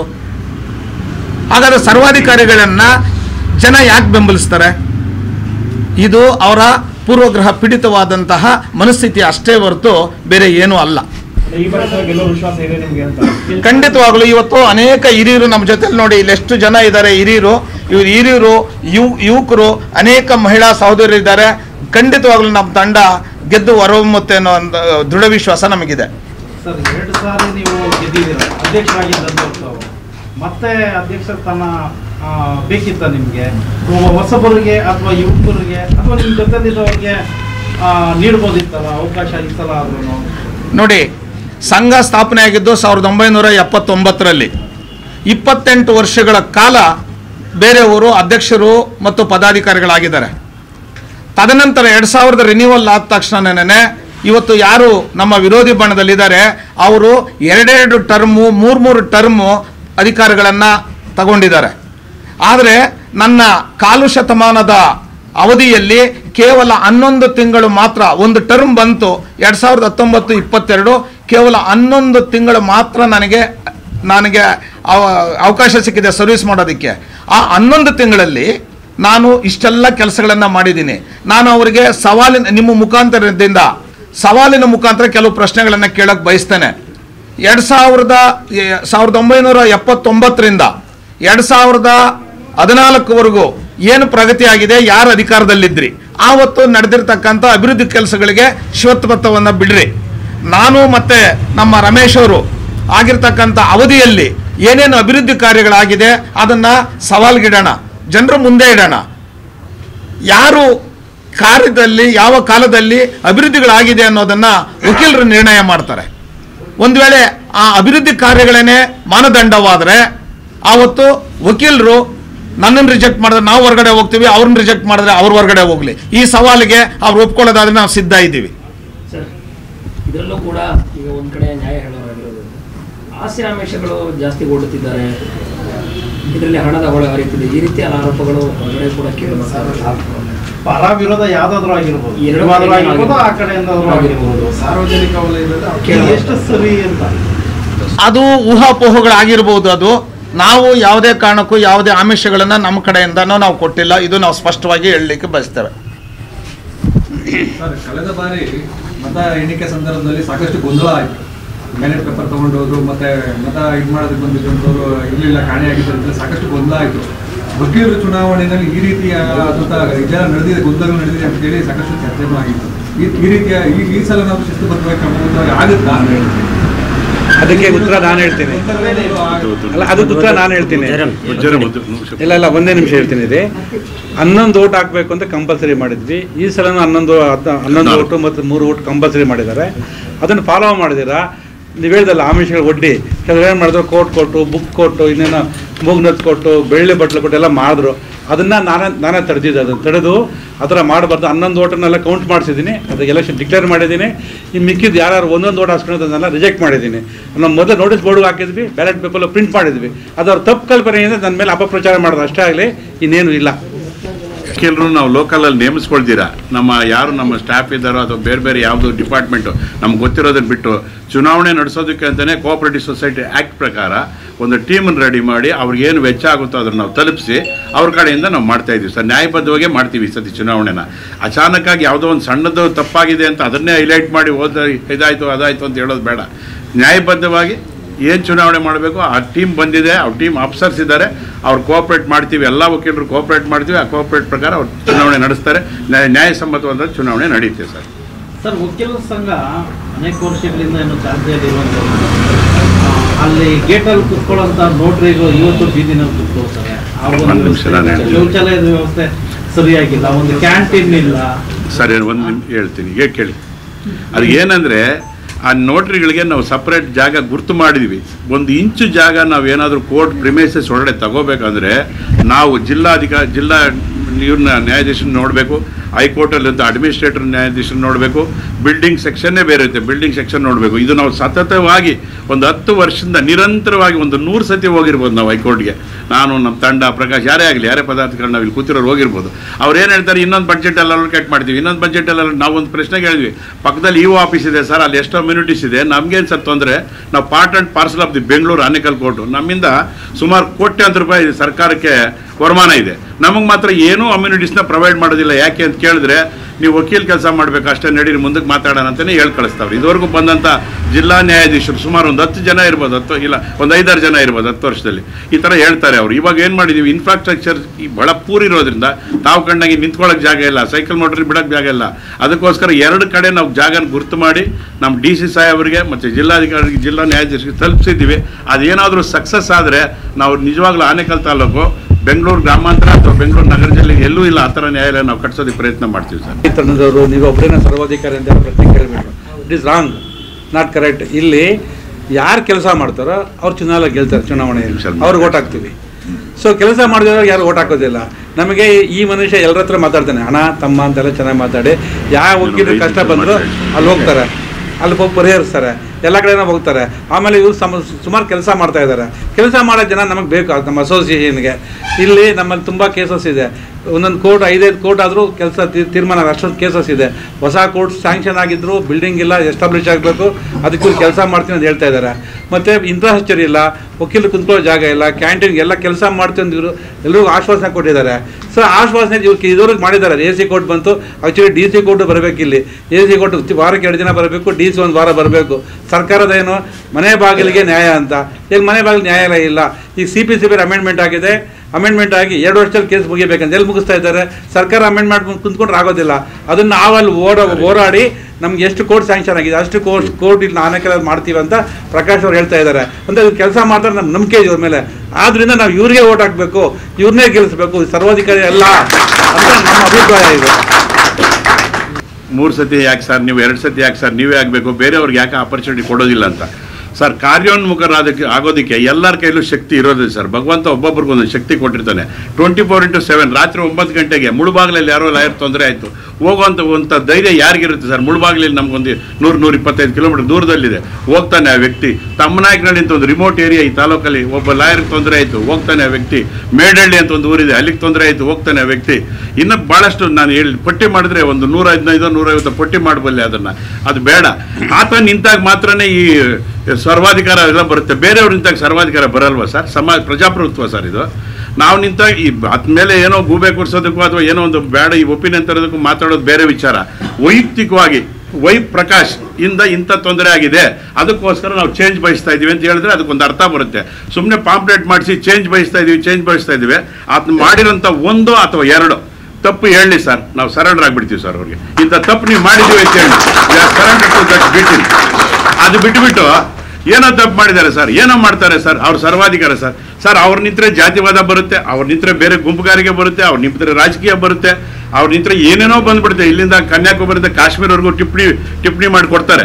ತಪ್ಪು ಅಂತ ಹೇಳಿ ಸರ್. ಚೇಂಜ್ ಬಯಸೋ ವ್ಯಕ್ತಿಗಳು ಸರ್ ನೀವು ವೈಪಿ ತಂಡ ಇಂಥ ತಪ್ಪು ಮಾಡಿದೆ ಸರ್, ವೈಪಿನಿಂದ ಪರ್ಸನಲ್ ತಪ್ಪು ಮಾಡಿದ್ದಾರೆ, 1-2 ಕೋಟ್ ಮಾಡಿ ಹೇಳಿ, ನಾವು ಸರೆಂಡರ್ ಆಗ್ತೀವಿ. ಸರಿನಾ ಸರ್? ಕೆಲಸ ಮಾಡೋಕ್ಕಾದ್ರೆ ಆ ವ್ಯಕ್ತಿ ಬೇಕು. ಪೊಲೀಸ್ ಸ್ಟೇಷನ್ ಯಾರನ್ನೋ ಹಿಡ್ಕೊಂಡೋದ್ರು ಆ ವ್ಯಕ್ತಿ ಹೋಗ್ಬೇಕು. ಯಾರು ಹೋಗಲಿಲ್ಲ, ಯಾರು ಹೋಗಲ್ಲ. 691 ಜನ ಲಾಯರ್ಗಳಿದ್ದೀವಿ. ಯಾರಾದರೂ ಲೀಡ್ರು ಅವ್ರ ಟೀಮಲ್ಲಾಗಲಿ ನಮ್ಮ ಟೀಮಲ್ಲಾಗಲಿ ಎಕ್ಸೆಪ್ಟ್ ವೈಪಿ 1-2-3 ಅವ್ರ ಜೊತೆಗೆ ಸೇರಿಸ್ಕೊಂಡು ಹೋಗ್ತಾರೆ. ಬಿಟ್ಟು ಒಂದು ಇನ್ಸಿಡೆಂಟ್ ತೋರಿಸಿ ಸರ್ ಯಾರಾದರೂ. ಇಲ್ಲ ಸರ್ ವೈಪಿ ಬಿಟ್ಟು ಬೇರೆ ಇತರೆ ವಕೀಲರು ನಮ್ಮ ಜೊತೆಲಿ ಬಂದಿದ್ದಾರೆ, ನಮ್ಮ ಸಹಕಾರ ಮಾಡಿ ಸಿವಿಲ್ ಆಗಲಿ ಯಾರೋ ಒಬ್ಬನ ಕಾಂಪೌಂಡಲ್ಲಿ ಕಸ ಹಾಕ್ಬಿಟ್ರು ಅಂತ ಆ ವ್ಯಕ್ತಿಗೆ 10 ಸತಿ ಹೋಗಿದ್ದಾರೆ. ಕೇಳಿ ಏನಪ್ಪ ಕಸ ಎತ್ತಾಗೋದಕ್ಕೆ ನಾವು ಹೋಗ್ಬೇಕಂದ್ರೆ ಆ ಪಾಪ ಸರ್ಕಲ್ ಇನ್ಸ್ಪೆಕ್ಟರ್ ಕರೆಸಿ ಒಂದು ಗೋಣಿ ಚೀಲ ತರಿಸಿ ಆ ಕಸ ಎತ್ತ ಆ ಕಡೆ ಹಾಕ್ಬಿಡಿ ಸರ್, ನಮ್ಮ ಮರ್ಯಾದೆ ಪ್ರಶ್ನೆ, ನಮ್ಮ ವಕೀಲರು ಸರ್, ನಮ್ಮ ಲೋಕಲ್ ವಕೀಲರು ಸರ್, ನಾನಿದ್ದೀನಿ ಖುದ್ದು ಆ ಇನ್ಸಿಡೆಂಟಲ್ಲಿ. ಈ ಥರ ಎಲ್ಲ ಬೇಕಾ ಸರ್? ಆತನಿಗೆ ಬೇಕಾಗಿಲ್ಲ. ಆತನಿಗಿರೋ ವರ್ಕ್ಮೆನ್ಶಿಪ್ಪಲ್ಲಿ, ಆತನಿಗಿರೋ ಕಮಿಟ್ಮೆಂಟಲ್ಲಿ ಇದು ಬೇಕಾಗೇ ಇಲ್ಲ. ನಮ್ಮ ಫೋರ್ಸಿಂದ ಇದೊಂದು ಸತಿ ಇದ್ಬಿಡು, ಎಲ್ಲ ಒಂದು 65 ರೀಚ್ ಆಗಿದ್ದೀವಿ. ಇನ್ನು ನಾವು ರಿಟೈರ್ಡ್ ಆಗೋಣ, ಯಂಗ್ಸ್ಟರ್ಸ್ ಕೊಡೋ. ನೆಕ್ಸ್ಟ್ ಟೈಮು ನಮ್ಮ ಬ್ಯಾಚಲ್ಲಿ ಯಾರು ನಿಲ್ಲಲ್ಲ ಸರ್. 100% ಯುವಕರಿಗೆ ನಾವು ಕೊಡ್ತೀವಿ, ಯುವಕರನ್ನ ನಿಲ್ಸಿ ಗೆಲ್ಲಿಸ್ತೀವಿ ಸರ್ ನಾವು. ಇದು ನಮ್ಮ ಪ್ರಗತಿ ಸರ್, ಅಷ್ಟೇ, ಇನ್ನೇನಿಲ್ಲ. ಸುಮ್ಮನೆ ಏನೋ ಹೇಳೋದು ಬೇಡ ಅವ್ರ ಮೇಲೆ. ಚೇಂಜ್ ಅಂತ ಕೇಳಿದ್ದಾರೆ, ಪಾಂಪ್ಲೆಟ್ ನೋಡಲಿಲ್ಲ ನೀವು? ನೋಡಿದ್ರೆ ಸರ್ ಅವ್ರು ಪಾಂಪ್ಲೆಟ್ರೆ ಚೇಂಜ್ ಅಂತಾರೆ. ಏನಕ್ಕೋಸ್ಕರ ಚೇಂಜ್ ಅಂತ ಹೇಳ್ಬೇಕು ಸರ್? ಸುಮ್ಮನೆ ಚೇಂಜ್ ಅಂತ ಹೇಳೋದು. ಏನು ತಪ್ಪು ಮಾಡಿದ್ದೀವಿ ಅದನ್ನು ಎತ್ತಿ ತೋರಿಸಿದ್ರೆ ಇದು 2 ತಪ್ಪು ಮಾಡಿದಿರಿ ಸರ್, ಇದು 5 ತಪ್ಪು ಮಾಡಿದ್ದೀವಿ ಸರ್ ಅಂದರೆ ಚೇಂಜ್ ಬಯಸಿ ನಾವು ಸರೆಂಡರ್ ಆಗೋಣ, ತಪ್ಪೇನಿಲ್ಲ. ಮನವೊಲಿಸೋಕ್ಕೆ ಒಂದು 6 ತಿಂಗಳು ಪ್ರಯತ್ನ ಮಾಡಿದ್ವಿ. ನಾನು ಅಂತ ಬಂದ ಮೇಲೆ ಎಲ್ಲಿ ಮನವೊಲಿಸ್ತೀರಿ ಸರ್? ನಾನು ಈ ನಾನು ಅನ್ನೋದು ಬಿಟ್ಬಿಟ್ಟು ಬೇರೆ ಏನಾದರೂ ಮಾತಾಡಿದರೆ ನಾವು ನಿಜವಾಗ್ಲೂ ನಾವು ಸಾಕಾರ ಮಾಡ್ತಾ ಇದ್ವಿ. ಯಾರೋ ಒಬ್ಬರನ್ನ ಇನಾನಿಮಸ್ ಆಗಿ ಮಾಡಬೇಕು ಅಂತ 6 ತಿಂಗಳು ಶತಾಗಿದೆ ಪ್ರಯತ್ನ ಮಾಡಿದ್ವಿ. ಯಾರೋ ಒಬ್ಬ ಏಕಮುಖ ವ್ಯಕ್ತಿ ಒಬ್ಬರಿಂದ ಎಲ್ಲರೂ ಕೇಳೋದು ಬೇಡ ಅಂತ ನಾವೇ ವಾಪಸ್ ಬಂದೀವಿ ಸರ್. ನಮ್ಮ ಹುಡುಗರಿಗೆ ಹೇಳಿದ್ವಿ, ಎಷ್ಟೋ ಜನ ಯಂಗ್ಸ್ಟರ್ಸ್ ಬೇಡ ಸರ್ ನೀವು ಹೋಗ್ಬೇಡಿ ಅಂದರು. ಇಲ್ಲ, ಹೋಗೋದು ಧರ್ಮ ಇದೆ, ನಾವು ಹೋಗ್ಬೇಕು, ಕೂತು ಮಾತಾಡೋದ್ರಲ್ಲಿ ತಪ್ಪೇನಿದೆ ಅಂತ ಹೋಗಿದ್ವಿ. ಅವರೇ ಸಹಕಾರ ಮಾಡಲಿಲ್ಲ. ನಾನು ಮಾತಾಡಿದ್ರೆ ನನ್ನ ಮಾತು ಕೇಳಿದ್ವಿ. ನಾನು ಎಷ್ಟು ದಿವಸ ನಾನು ತಡೆಯೋಕ್ಕಾಗುತ್ತೆ, ಇದು ಬೇಡ ಅಂದ್ಬಿಟ್ಟು ವಾಪಸ್ ಬಂದಿದ್ವಿ. ಯಾಕೆ ನಾವು ಆಯ್ಕೆ ಮಾಡಿದ್ದೀವಿ ಅಂದರೆ 11 ತಿಂಗಳು ಕೊರೋನಾ ಪೀರಿಯಡಲ್ಲಿ ಮಾತ್ರ ಅವ್ರಿಗೆ ಅಧಿಕಾರ ಇದೆ ಸರ್. 11 ತಿಂಗಳು ಅವ್ರ ಅಧಿಕಾರ ಇದ್ದಿದ್ದು ಕೊರೋನಾ ಪೀರಿಯಡಲ್ಲಿ. ಕೊರೋನಾ ಪೀರಿಯಡಲ್ಲಿ ಯಾರಿಗೆ ಕಷ್ಟ ಕಾಲದಲ್ಲಿದ್ದಾರೆ ವಕೀಲರು, ಅವ್ರಿಗೆ ಅವ್ರ ಕೈಲಾದಷ್ಟು ಸಂಘದ ವತಿಯಿಂದ ಸಹಾಯ ಮಾಡಿದ್ದಾರೆ. ಇದಕ್ಕೆ ಸಾಕ್ಷಿ ನಾವು ಇದ್ದೀವಿ. ನಮ್ಮನ್ನು ಅದರಲ್ಲಿ ತಕ್ಕ ಮಟ್ಟಿಗೆ ಪಾಲ್ಗೊಳಿಸ್ಕೊಂಡಿದ್ದಾರೆ. ಅದು ಬಿಟ್ಟರೆ ಅಂದರೆ ಅವ್ರಿಗೆ ಅಧಿಕಾರನೇ ಸಿಗಲಿಲ್ಲ. ಈಗ ಇದಕ್ಕೆ ಮುಂಚೆ ಈಗ ಯಾರು ಬದಲಾವಣೆ ಅಂತ ಹೇಳ್ತಾ ಇದಾರಲ್ಲ, ಅವರು ಎಷ್ಟೆಷ್ಟು ಟರ್ಮ್ ಆಗಿದ್ದಾರೆ ಅಂತ ಲಿಸ್ಟ್ ತೆಗೆದು ನೋಡಿದ್ರೆ ಗೊತ್ತಾಗುತ್ತೆ. ಸಂಘದಲ್ಲಿ ಎಷ್ಟು ಟರ್ಮು ರಿಪೀಟ್ ಆಗಿ ಆಯ್ಕೆ ಆಗಿದ್ದಾರೆ, ಅವ್ರ ಸಾಧನೆ ಏನು, ಇವ್ರ ಸಾಧನೆ ಏನು. ಅದಾದ ನಂತರ ವೈಪ್ರಕಾಶ್ ಅವ್ರನ್ನ ನಾವು ಯಾಕೆ ಆಯ್ಕೆ ಮಾಡಿದ್ದೀವಿ ಅಂದರೆ, ಇಲ್ಲಿ ಕೂತಿರ್ತಕ್ಕಂಥ ರಮೇಶ್ ಅವ್ರ ಜೊತೆ ಕೈ ಕೊಟ್ಟು ಅವ್ರು ಸಹಾಯ ಮಾಡಿದ್ದಾರೆ, ಹೆಗಲು ಕೊಟ್ಟು ಸಹಾಯ ಮಾಡಿದ್ದಾರೆ. ಎಲ್ಲ ಕಾರ್ಯಗಳು AC ಕೋರ್ಟ್ ತರೋದು ಇರ್ಬೋದು, ವಕೀಲರಿಗೆ ಕಷ್ಟ ಅಂತ ಹೇಳಿದ ತಕ್ಷಣ ನಮ್ಮ ಅಣ್ಣವ್ರು ಹೇಳ್ದಂಗೆ ಮೊದಲು ಆಯ್ಕೆ ಅವರು ವಕೀಲರಿಗೆ ಸಹಾಯ ಮಾಡೋದು ಇರುತ್ತೇನಾ, ಆತ ವೃತ್ತಿನೂ ಅಷ್ಟು ಗಮನ ಕೊಟ್ಟಿದ್ದಾನೆ ಇಲ್ವೋ ಗೊತ್ತಿಲ್ಲ ನನಗೆ. ನಾವು ವೃತ್ತಿನ ಬಯಸಿದ್ದೀವಿ, ಆತ ಸಹಾಯಕ್ಕೆ ಬಯಸಿದ್ದಾನೆ. ಅದಕ್ಕೋಸ್ಕರ ನಾವು ಅವ್ರ ಜೊತೆ ಇದ್ದೀವಿ. ಪ್ಲಸ್ ಈ ವಕೀಲರಿಗೆ ಹಣಕಾಸು ಬೇಕಾಗಿಲ್ಲ, ಅವರಿಗೆ ಇನ್ನೇನೋ ಊಟ ಮತ್ತೊಂದು ಬೇಕಾಗಿಲ್ಲ. ಅವ್ರಿಗೆ ಕಷ್ಟ ಅಂದಾಗ ಸಹಾಯ ಮಾಡೋದು ಅಥವಾ ಅವ್ರ ಜೊತೆ ನಿಲ್ಲುವಂಥ ಶಕ್ತಿ ಉಳ್ಳಂಥ ನಾಯಕರನ್ನ ಬೇಕಾಗಿದೆ ಅಂತೇಳಿ ನಾವು ಅವ್ರ ಜೊತೆ ಇದ್ದೀವಿ. ಅಷ್ಟು ಬಿಟ್ಟರೆ ನಮಗೆ ಬೇರೆ ಏನೂ ಆಮಿಷಗಳಿಲ್ಲ. ನಮಗೆ ಬೇರೆ ಅವರಿಂದ ಯಾವುದೇ ರೀತಿಯಾದಂಥ ಸಹಾಯಗಳು ಬೇಕಾಗಿಲ್ಲ. ಇರಲಿ, ಈಗ ಅವರು ಒಂದು ಸಾರಿ ಗೆಲ್ಲಿ, ಇನ್ನೂ ನೆಕ್ಸ್ಟ್ ಒಂದು ಸಾರಿ ಬದಲಾವಣೆ ಬಯಸೋರು ಬರಲಿ, ನಮಗೇನು ಬೇಸರ ಇಲ್ಲ. ಆದರೆ ಈ ಸತಿ ಅವ್ರಿಗೆ 11 ತಿಂಗಳು ಮಾತ್ರ ಅಧಿಕಾರ ಇತ್ತು. ಅದಕ್ಕೆ ಪೂರ್ಣಾವಧಿ ಅಧಿಕಾರ ಕೊಟ್ಟು ನೋಡೋಣ ಎಷ್ಟು ಕೆಲಸಗಳು ಮಾಡ್ತಾರೆ ಅನ್ನೋದು ನಾವೇ ಪರಿಷ್ಕರಣೆ ಮಾಡೋದಕ್ಕೂ ನಾವೇ ಇದ್ದೀವಿ ವಕೀಲರು. ಇಲ್ಲಿ ಯಾರು ಆಮಿಷಗಳಿಗೆ ಬಲಿಯಾಗೋದು ಬೇಡ, ದಯವಿಟ್ಟು ಮತ ಹಾಕಿ ಗೆಲ್ಲಿಸಿ ಅಂತ ನಾನು ಕೇಳ್ಕೊತೀನಿ. ಇವತ್ತಿನ ತಮ್ಮ ಮುಂದೆ ನಡೀತಕ್ಕಂಥ ಪತ್ರಿಕಾ ಮಾಧ್ಯಮ ಈ ತಾಲೂಕಿನ ಚಿತ್ರಣವನ್ನು ಬದಲಾವಣೆ ಮಾಡುತ್ತೆ ಅಂತೇಳಿ ನನ್ನ ಒಂದು ಮನವರಿಕೆ. ಹಾಗಾಗಿ ನಾವು ಈ ಚುನಾವಣೆಯಲ್ಲಿ ಏನನ್ನು ಮುಂದಿಟ್ಕೊಂಡು ಮತಯಾಚನೆ ಮಾಡ್ತಾ ಇದ್ದೀವಿ ಅಂತ ಹೇಳಿದ್ರೆ ಪ್ರಗತಿ, ತಾಲೂಕಿನ ಸರ್ವತೋಮುಖ ಅಭಿವೃದ್ಧಿ, ಕಕ್ಷಿದಾರರಿಗೆ ಬೇಕಾಗಿರ್ತಕ್ಕಂಥ ಮೂಲಭೂತ ಸೌಕರ್ಯಗಳು. ಹಾಗಾಗಿ ಇನ್ನೂ ಉಳಿದಿರ್ತಕ್ಕಂಥ ಕನ್ಕರೆಂಟ್ ಚಾರ್ಜಸಲ್ಲಿರ್ತಕ್ಕಂಥ 3 ನ್ಯಾಯಾಲಯಗಳೀಗ ಈಗ ಸ್ಥಳದ ಅಭಾವ ಇದೆ. ಹಾಗಾಗಿ ನಮಗೆ 3 ನ್ಯಾಯಾಲಯಗಳು ಸ್ಯಾಂಕ್ಷನ್ ಆದರೂ ಸಹ ನಾವು ಅಲ್ಲಿ ಕಾರ್ಯವನ್ನು ಸ್ಥಾಪನೆ ಮಾಡೋಕ್ಕಾಗಲಿಲ್ಲ. ಹಾಗಾಗಿ ನಾವು ಆ ನ್ಯಾಯಾಲಯಗಳನ್ನು ತರಬೇಕು. ಮತ್ತು ನಮಗೆ ಸ್ಥಳದ ಅಭಾವ ಇರೋದರಿಂದ ಈಗ 6 ಎಕರೆ ಜಾಗವನ್ನು ನಾವು ಆನೇಕಲ್ನ 2 ಭಾಗಗಳಲ್ಲಿ ಐಡೆಂಟಿಫೈ ಮಾಡಿ ನಮ್ಮ ಆಡಳಿತಾತ್ಮಕ ನ್ಯಾಯಾಧೀಶರಿಗೆ ಕೊಟ್ಟಿದ್ದೇವೆ. ಒಂದು ಅಲಯನ್ಸ್ ಹತ್ರ ಇದ್ದಂಥ 3 ಎಕರೆ ಜಾಗವನ್ನು ಐಡೆಂಟಿಫೈ ಮಾಡಿದ್ವಿ. ಅದಕ್ಕೆ ನಮ್ಮ ನ್ಯಾಯಾಧೀಶರು ಸಹ ಒಪ್ಕೊಂಡಿದ್ರು. ಸರ್ಕಾರದ ಜೊತೆ ನಾವು ಸ್ಪಂದಿಸಿದವಾಗ ಅದನ್ನು ಅಲಯನ್ಸ್ ಯೂನಿವರ್ಸಿಟಿಗೆ 90 ವರ್ಷಗಳ ಕಾಲ ಲೀಸ್ಗೆ ಕೊಟ್ಟಿದ್ದಾರೆ ಅನ್ನೋದು ನಮ್ಮ ಗಮನಕ್ಕೆ ಬಂದಿದೆ. ಹಾಗಾಗಿ ಈಗ ಅತ್ತಿಬೆಲೆ ಹೋಬಳಿನಲ್ಲಿ ಒಂದು 6 ಎಕರೆ ಜಾಗವನ್ನು ನಾವು ಐಡೆಂಟಿಫೈ ಮಾಡಿದ್ದೇವೆ. ಅದೇ ರೀತಿ ಈ ಇಂಡ್ಲವಾಡಿಯಿಂದ ಸ್ವಲ್ಪ ಮುಂದಕ್ಕೆ ನಮ್ಮದು ಫೇಸ್ 1 ಏನು KDB ಇದೆ, KDB ಅಲ್ಲ KHB ಇದೆ, ಅಲ್ಲಿ ಒಂದು 6 ಎಕರೆ ಜಾಗ ಸರ್ಕಾರದ ಸ್ವಾಧೀನದಲ್ಲಿದೆ. ಈ 2 ಜಾಗಗಳನ್ನು ಯಾವುದಾದ್ರೂ ಒಂದು ಸೂಕ್ತವಾದಂಥ ಸ್ಥಳವನ್ನು ನಾವು ಈ ಆನೇಕಲ್ ನ್ಯಾಯಾಲಯಕ್ಕೆ ತಗೊಂಡು ನಮಗೆ ಆನೇಕಲ್ನಲ್ಲಿ 15 ನ್ಯಾಯಾಲಯಗಳು ಕಾರ್ಯೋನ್ಮುಖ ಮಾಡ್ತಕ್ಕಂಥ ಪೆಂಡೆನ್ಸಿ ಆಫ್ ಕೇಸಸ್ಸು ಇದೆ. ಇದರಿಂದ ಸಾರ್ವಜನಿಕರಿಗೆ ಭಾಳ ತೊಂದರೆ ಆಗ್ತಾ ಇದೆ. ಆ ನಿಟ್ಟಿನಲ್ಲಿ ಹೋರಾಟ ಮಾಡಬೇಕಂದ್ರೆ ನಾಯಕತ್ವದ ಗುಣಲಕ್ಷಣಗಳಿರ್ತಕ್ಕಂಥ ಅಭ್ಯರ್ಥಿ ಬೇಕು. 3 ವರ್ಷಕ್ಕೊಂದು ಸಾರಿ ಚುನಾವಣೆ ನಡೆಯುವಾಗ ಬಂದು ಮುಖ ತೋರಿಸಿದ್ರೆ ಇನ್ನು ನೆಕ್ಸ್ಟ್ ಚುನಾವಣೆವರೆಗೂ ನ್ಯಾಯಾಲಯದ ಕಡೆ ಮುಖ ಆಗದೆ ಇರೋವಂಥವ್ರು ಬದಲಾವಣೆಯನ್ನು ಬಯಸ್ತಾರೆ. ಆ ಬದಲಾವಣೆಗೆ ಯುವ ವಕೀಲರು ಯಾರೂ ಸಹ ಕಿವಿ ಕೊಡ್ತಾ ಇಲ್ಲ. ಅದೇ ರೀತಿಯಾಗಿ ಹಿರಿಯ ವಕೀಲರು ಸಹ ನಾವೇನು ಕಾರ್ಯವನ್ನು ಸಾಧನೆ ಮಾಡಿದ್ದೇವೆ ನಮ್ಮ ಅಧಿಕಾರದ ಅವಧಿಯಲ್ಲಿ ಅದು ನಿಮ್ಮೆಲ್ಲರ ಮುಂದೆ ಇದೆ. ನಾವು ನ್ಯಾಯಾಲಯ ಎಲ್ಲಿದೆ ಅಂತೇಳಿ ನ್ಯಾಯಾಲಯದ ಮುಂದೆಗಡೆ ಫೋನ್ ಮಾಡಿ ಕೇಳ್ತಕ್ಕಂಥ ಪರಿಸ್ಥಿತಿ ಕಕ್ಷಿದಾರರಿಗಿತ್ತು. ಈಗ ನೀವು ನ್ಯಾಯಾಲಯದ ಮುಂಭಾಗದಲ್ಲಿ ನೋಡಿರ್ಬೋದು, ಮರಗಳ ಟ್ರಿಮ್ಮಿಂಗಿಂದ ಹಿಡ್ಕೊಂಡು ನ್ಯಾಯಾಲಯದ ಸ್ವಚ್ಛತಾ ಕಾರ್ಯದಿಂದ ಹಿಡ್ಕೊಂಡು ನ್ಯಾಯಾಲಯದ ಮುಂದೆಗಡೆ ಎಷ್ಟು ನ್ಯಾಯಾಲಯಗಳು ಕಾರ್ಯೋನ್ಮುಖ ಮಾಡ್ತವೆ ಅನ್ನೋದನ್ನು ಸಹ ಅಲ್ಲಿ ಬೋರ್ಡ್ ಸಮೇತ ಹಾಕಿಸಿ ಇದು ನ್ಯಾಯ ದೇಗುಲ ಅಂತೇಳಿ ಒಂದು ಆರ್ಚನ್ನು ಅಲ್ಲಿ ಹಾಕಿಸಿ ನಮ್ಮ ಅಡ್ಮಿನಿಸ್ಟ್ರೇಟಿವ್ ಜಡ್ಜ್ ಆಗಿರ್ತಕ್ಕಂಥ ಸೋಮಶೇಖರ್ ಸಾಹೇಬರಿಂದ ಹೈಕೋರ್ಟ್ನ ನ್ಯಾಯಮೂರ್ತಿಗಳ ಕಡೆಯಿಂದ ಅದನ್ನು ಉದ್ಘಾಟನೆ ಮಾಡಿ ನ್ಯಾಯಾಲಯ ಅಂದರೆ ಎಲ್ಲಿದೆ ಅನ್ನೋದನ್ನು ಸಾರ್ವಜನಿಕರಿಗೆ ನಾವು ತೋರ್ಪಡಿಸಿದ್ದೇವೆ. ಹಾಗಾಗಿ ಈಗ AC ನ್ಯಾಯಾಲಯ ನಮ್ಮ ಸ್ನೇಹಿತರು ಹೇಳಿದ್ರು, AC ನ್ಯಾಯಾಲಯವನ್ನು ನಾವು ಅಂದಿನ ಜಿಲ್ಲಾ ಉಸ್ತುವಾರಿ ಸಚಿವರು ಆಗಿರ್ತಕ್ಕಂಥ ನಮ್ಮ ಶಿವಕುಮಾರ್ ಸಾಹೇಬ್ರ ಜೊತೆಯಲ್ಲಿ ಇಲ್ಲಿ ಪಬ್ಲಿಕ್ ಒಂದು ಮೀಟಿಂಗ್ ಇತ್ತು ಆನೇಕಲ್ಲಲ್ಲಿ. ಅಲ್ಲಿ ನಾನು ಒಂದು ಮನವಿಯನ್ನು ಕೊಟ್ಟವರಿಗೆ ನಮ್ಮ ಹಿಂದಿನ ಅಧ್ಯಕ್ಷರು ಈ ಥರ BJP ಸರ್ಕಾರದಲ್ಲಿ ಪ್ರೊಸೆಸ್ ಮಾಡಿದರು. ಅದನ್ನು ಅಚಾತುರ್ಯದಿಂದ ಕೆಲವು ನಮ್ಮ ವಕೀಲರೇ ವಿರೋಧ ಮಾಡಿದ್ರಿಂದ ಆ ನ್ಯಾಯಾಲಯ ಉದ್ಘಾಟನೆ ಆಗೋದು ತಡೆ ಹಿಡಿದ್ರು. ಹಾಗಾಗಿ ನಾನು ಅಲ್ಲಿ ಸಾರ್ವಜನಿಕರಲ್ಲಿ ಒಬ್ಬ ಸಾರ್ವಜನಿಕನಾಗಿ ನಿಂತ್ಕೊಂಡು ಆ ಮನವಿಯನ್ನು ಕೊಟ್ಟು ಆ ಜಿಲ್ಲಾ ನ್ಯಾಯಾಧೀಶರಿಗೆ ಅಲ್ಲೇ ನಮ್ಮ ಉಸ್ತುವಾರಿ ಸಚಿವರು ನಿರ್ದೇಶನ ಕೊಟ್ಬಿಟ್ಟು ಆನೇಕಲ್ನಲ್ಲಿ AC ನ್ಯಾಯಾಲಯ ಸ್ಥಾಪನೆ ಮಾಡಬೇಕು ಅಂತ ಹೇಳ್ತು. ಆ ನಿಟ್ಟಿನಲ್ಲಿ AC ನ್ಯಾಯಾಲಯನ ನಾವು ಉದ್ಘಾಟನೆ ಮಾಡಿ ಇಂದಿಗೆ 1.5 ವರ್ಷ ಆಯಿತು. 1.5 ವರ್ಷದಿಂದ ಈಗ ಮಾನ್ಯ ನಮ್ಮ ಕಂದಾಯ ಸಚಿವರ ಅಧಿಕಾರ ಅವಧಿಯಲ್ಲಿ ಅವರ ದೂರದೃಷ್ಟಿಯಿಂದ ಈಗ ಮಂಡೆಯಿಂದ ಶುಕ್ರವಾರದವರೆಗೂ ನಿರಂತರವಾಗಿ 5 ದಿವಸಗಳ ಕಾಲ 5 ಅಸಿಸ್ಟೆಂಟ್ ಕಮಿಷನರ್ಸ್ ಬಂದು ಕಾರ್ಯೋನ್ಮುಖರಾಗಿ ಇದ್ದಾರೆ ನಮ್ಮ ತಾಲೂಕಿನಲ್ಲಿ.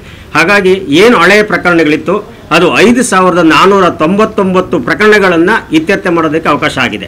ಈ 5 ದಿನಗಳು ನಿರಂತರವಾಗಿ ಅಸಿಸ್ಟೆಂಟ್ ಕಮಿಷನರ್ಸ್ ಬಂದು ಕಾರ್ಯೋನ್ಮುಖರಾಗಿರೋದ್ರಿಂದ ತಾಲೂಕಿನಲ್ಲಿ ನಾವು 5449 ಪ್ರಕರಣಗಳನ್ನು ಇತ್ಯರ್ಥ ಮಾಡೋದಕ್ಕೆ ಸಾರ್ವಜನಿಕರಿಗೆ ಹಿತದೃಷ್ಟಿಯಿಂದ ಇದು ಸಾಧುವಾಗಿದೆ. ಹಾಗಾಗಿ ಮುಂದಿನ ದಿನಗಳಲ್ಲೂ ಅಷ್ಟೇ.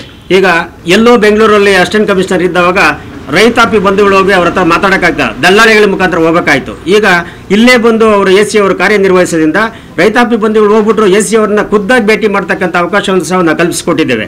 ಆ ನಿಟ್ಟಿನಲ್ಲಿ ಎಷ್ಟೋ ಜನ ಯುವ ವಕೀಲರು ನಮ್ಮ ಹೋಬಳಿಗೆ ಒಂದು ಹೋಬಳಿಯಿಂದ 90ರಿಂದ 100 ಜನ ಯುವ ವಕೀಲರು ಇವತ್ತು ದಿವಸ ಈ ವೃತ್ತಿಯನ್ನು ಅವಲಂಬಿಸಿಕೊಂಡು ಇಲ್ಲಿ ಆನೇಕಲ್ಗೆ ಬರ್ತಾ ಇದ್ದಾರೆ.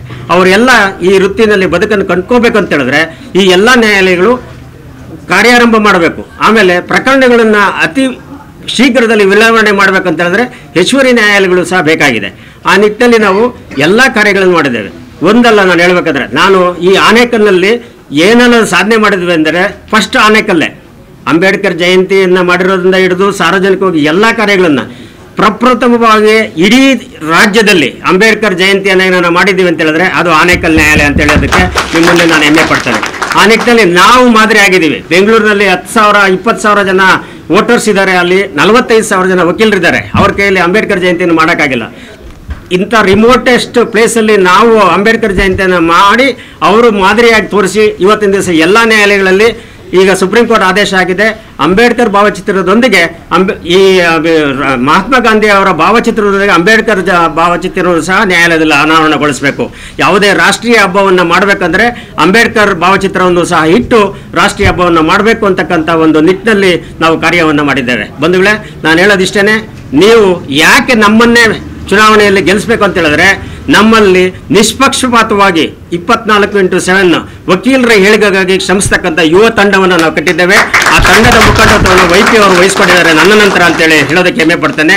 ಉಳಿದಿರ್ತಕ್ಕಂಥ ಎಲ್ಲ ಕೆಲಸಗಳು ಕಾರ್ಯೋನ್ಮುಖ ಆಗಬೇಕಂತ ಹೇಳಿದ್ರೆ ಅವರು ಇಲ್ಲಿ ಚುನಾವಣೆಯಲ್ಲಿ ಗೆಲ್ಲಬೇಕು, ಎಲ್ಲ ವಕೀಲರು ಅವರಿಗೆ ಸಹಕರಿಸಬೇಕು ಅನ್ನೋದು ನನ್ನ ಒಂದು ಮನವಿ. ಹಾಗಾಗಿ ನೋಡಿ, ನ್ಯಾಯಾಲಯ ಮುಂದೆಗಡೆ ಇವತ್ತೊಂದು ದಿವಸ ಗಾರ್ಡನ್ ಮಾಡಿಸಿದ್ದೇನೆ, ನ್ಯಾಯಾಲಯದಲ್ಲಿ ಗಾರ್ಡನ್ ಮಾಡಿಸಿದ್ದೇವೆ. ಈಗ ಕನ್ಕರೆಂಟ್ ಚಾರ್ಜಸ್ ಅಲ್ಲಿ ಇರ್ತಕ್ಕಂಥ ನ್ಯಾಯಾಲಯಗಳಿಗೆ ಅಡ್ಮಿನಿಸ್ಟ್ರೇಟಿವ್ ಅಪ್ರೂವಲ್ ಆಗಿದೆ, ಇನ್ನೂ 3 ನ್ಯಾಯಾಲಯಗಳ ಕಟ್ಟಡವನ್ನು ಕಟ್ಟೋದಕ್ಕೆ. ಆದರೆ ಸರ್ಕಾರದಲ್ಲಿ ದುಡ್ಡಿಲ್ಲ. ಈಗ ನಾನು ಅಧ್ಯಕ್ಷನಾಗಿದ್ದು, ಇವರು ಸೆಕ್ರೆಟರಿ ಆಗಿದ್ದಾವೆ. 12 ಕೋಟಿ ರೂಪಾಯಿ ಅನುದಾನವನ್ನು ನಾವು ಕಾಂಟ್ರಾಕ್ಟ್ ಥರ ಹೋಗ್ಬಿಟ್ಟು ಸ್ಯಾಂಕ್ಷನ್ ಮಾಡಿಸ್ಕೊಂಡು ಬಂದಿದ್ದೀವಿ ಸರ್ಕಾರದಲ್ಲಿ. ಆದರೆ ನಾನು ಬಿಲ್ಡಿಂಗನ್ನು ಇನಾಗ್ರೇಷನ್ ಮಾಡುವಂಥ ಸಮಯದಲ್ಲಿ ಚುನಾವಣೆ ಬಂತು. ಚುನಾವಣೆ ಬಂದವಾಗ ಯಾರೋ ಒಬ್ಬ ಪುಣ್ಯಾತ್ಮರು ಹೇಳಿದ್ರು, ಇವಾಗ ನೀವು ಹೇಳಿದ್ರಲ್ಲ ಎದುರುಗಡೆ ಇರತಕ್ಕಂಥವ್ರು 20 ವರ್ಷ ಅನುಭವ ಹೊಂದಿರತಕ್ಕಂಥ 20 ವರ್ಷ ಈ ತಾಲೂಕನ್ನ ಸುಲಿಗೆ ಮಾಡಿ ತಿಂದಂಥವ್ರು. ನಾನು ಆ ಮಾತು ಹೇಳ್ತೇನೆ, ಬೇಕಾದ್ರೆ ನನಗೇನು ಭಯ ಇಲ್ಲ. ಸುಲಿಗೆ ಮಾಡಿ ತಿಂದಂಥ ನಾಯಕತ್ವ ಇದ್ದಂಥವ್ರು ಇಲ್ಲಿ ನ್ಯಾಯಾಲಯಗಳೇ ಬೇಡ, ಹೆಚ್ಚುವರಿ ನ್ಯಾಯಾಧೀಶರು ಹೆಚ್ಚುವರಿ ನ್ಯಾಯಾಲಯಕ್ಕೆ ಬಂತ 12 ಗಂಟೆ ಲಾಯರ್ಗಳಿಗೆ ಕೆಲಸ ಇಲ್ಲ ಅಂತೇಳಿ ಅಪಪ್ರಚಾರವನ್ನು ಮಾಡಿದ್ರು, ಯುವ ವಕೀಲರ ಮನಸ್ಸನ್ನು ಕೆಡಿಸಿದ್ರು. ಆದರೆ ನಾವು ಧೃತಿಗೆಡದೆ ನ್ಯಾಯಾಲಯಗಳನ್ನು ಮರುಸ್ಥಾಪನೆ ಮಾಡಿಸಿದ್ದೇವೆ. ಎಲ್ಲ ನ್ಯಾಯಾಲಯಗಳು ಕಾರ್ಯೋನ್ಮುಖ ರೀತಿಯಲ್ಲಿ ಮಾಡಿದ್ದೇವೆ. ನ್ಯಾಯಾಧೀಶರಿಗೂ ಮತ್ತು ನ್ಯಾಯವಾದಿಗಳು ಒಂದು ಕಾಯಿನ 2 ಮುಖ ಇದ್ದಂಗೆ. ನಾವು ಆ ನಿಟ್ಟಿನಲ್ಲಿ ನ್ಯಾಯಾಧೀಶರೊಂದಿಗೆ ಸಹಕಾರ ಕೊಟ್ಟಿದ್ದೇವೆ. ನನ್ನ ಅಧಿಕಾರ ಅವಧಿಯಲ್ಲಿ ಆಗಲಿ, ವೈ ಪ್ರಕಾಶ್ ಅವರ ಅಧಿಕಾರದವರಾಗಲಿ, ನಾನು 2 ಬಾರಿ ಅಧ್ಯಕ್ಷನಾಗಿ ಕಾರ್ಯನಿರ್ವಹಿಸ್ತೇನೆ. ಒಂದೇ ಒಂದು ದಿವಸ ಸಾರ್ವಜನಿಕರ ಹಿತವನ್ನು ಕಾಪಾಡದ ನ್ಯಾಯಾಲಯವನ್ನು ಬಹಿಷ್ಕಾರ ಮಾಡಿಲ್ಲ. ನಾವು ನಮ್ಮ ಕೆಲಸಗಳನ್ನು ಯಾವ ಅಡ್ಮಿನಿಸ್ಟ್ರೇಟಿವ್ ಜಡ್ಜು, ಯಾರು ಆಡಳಿತಾತ್ಮಕ ನ್ಯಾಯಾಧೀಶರಿದ್ದಾರೆ ಅವರು ಅಥವಾ CJ ಅವರೊಡನೆ ನೇರ ಸಂಪರ್ಕವನ್ನು ಇಟ್ಕೊಂಡು ನಾವೇ ಯಾರ ಒಂದು ಸಹಾಯ ಹಸ್ತವನ್ನು ಬಯಸದೆ ನಿಕಟವಾಗಿ ಅವ್ರ ಹತ್ರ ಹೋಗಿ ನಮ್ಮ ಕೆಲಸವನ್ನು ಮಾಡಿಸ್ಕೊಂಬರ್ತಕ್ಕಂಥ ಶಕ್ತಿ ನಮ್ಮಲ್ಲಿದೆ. ಹಾಗಾಗಿ ಇಂಥ ಶಕ್ತಿ ಇರತಕ್ಕಂಥ ನಾಯಕತ್ವ ನಮ್ಮ ತಾಲೂಕಿಗೆ ಬೇಕು. ಆ ನಿಟ್ಟಿನಲ್ಲಿ ನಾವು ಕೆಲಸ ಮಾಡ್ತೇವೆ. ಸ್ನೇಹಿತರೆ, ಇನ್ನೂ ಹೆಚ್ಚಿನ ಈ ವಿಚಾರಗಳನ್ನು ಹೇಳ್ಬೇಕಂತ ಹೇಳಿದ್ರೆ, ಈಗ ಆನೇಕಲ್ನಲ್ಲಿ ನ್ಯಾಯಾಲಯ ಸ್ಥಾಪನೆ ಮಾಡಿ 1979ನಲ್ಲಿ ಸ್ಥಾಪನೆ ಆಗಿದ್ದು. ಇಲ್ಲಿಯ ತನಕ ನ್ಯಾಯಾಲಯದ ಹೆಸರಿಗೆ ವರ್ಗಾವಣೆ ಆಗಿರಲಿಲ್ಲ. ಯಾರೋ ದಾನಿಗಳಿಗೆ ಕೊಟ್ಟಿರ್ತಕ್ಕಂಥ ಜಾಗದಲ್ಲಿ ಕಟ್ಟಿರ್ತಕ್ಕಂಥ ನ್ಯಾಯಾಲಯ ಪುರಸಭೆ ಹೆಸರಲ್ಲಿದೆ. ಆಮೇಲೆ ಪುರಸಭೆಗೆ ನಮ್ಮ ನ್ಯಾಯಾಲಯಕ್ಕೆ ಹೊಂದ್ಕೊಂಡಂತೆ ಇರ್ತಕ್ಕಂಥ ಒಂದು ಜಾಗ ಇವತ್ತು 79 ಅಡಿಗೆ 33 ಅಡಿ ಒಬ್ಬ ಸಾರ್ವಜನಿಕರ ಹಿತ ಆಗ್ತಾ ಇತ್ತು. ಅಂಥದ್ದನ್ನು ನಾವು ಅಲ್ಲಿ ಬೋರ್ವೆಲ್ ಕೊರೆಸಿ ನಮ್ಮ ಕಸ್ಟಡಿ ತಗೊಂಡು ಆ ಜಾಗವನ್ನು ಒಳಗೊಂಡಂತೆ ನ್ಯಾಯಾಲಯದ ಜಾಗವನ್ನು ಸಹ ನ್ಯಾಯಾಲಯದ ಹೆಸರಿಗೆ ಖಾತೆ ಮಾಡಿಸ್ತಕ್ಕಂಥ ನಿಟ್ಟಿನಲ್ಲಿ ನಾವು ಕ್ರಮ ಕೈಗೊಂಡಿದ್ದೇವೆ. ಈ ಮನವಿಗೆ ಸ್ಪಂದಿಸಿ ಜಿಲ್ಲಾಧಿಕಾರಿಗಳು ತಕ್ಷಣ ನ್ಯಾಯಾಲಯದ ಹೆಸರಿನಲ್ಲಿ ಆ 2 ಜಾಗಗಳ ಖಾತೆಯನ್ನು ವರ್ಗಾವಣೆ ಮಾಡಿಕೊಡಿ ಅಂತೇಳಿ ಸಹ ಹೇಳಿದ್ದಾರೆ. ಆ ನಿಟ್ಟಿನಲ್ಲಿ ನಾನು ಕ್ರಮ ವಹಿಸಿದ್ದೇನೆ. ಆಮೇಲೆ ನ್ಯಾಯಾಲಯದಲ್ಲಿ ನೀರಿರಲಿಲ್ಲ. ನಿರಂತರವಾಗಿ ಮುನ್ಸಿಪಲ್ ಅವರ ಜೊತೆಯಲ್ಲಿ ಸಂಪರ್ಕವನ್ನು ಸಾಧಿಸಿ, ಯಾಕಂದರೆ ನಾವು ಅವ್ರ ಜೊತೆ ಸೌಹಾರ್ದಯುತವಾಗಿ ವರ್ತಿಸಿದಾಗ ಮಾತ್ರ ಅವರು ನಮ್ಮನ್ನು ಸ್ಪಂದಿಸ್ತಾರೆ.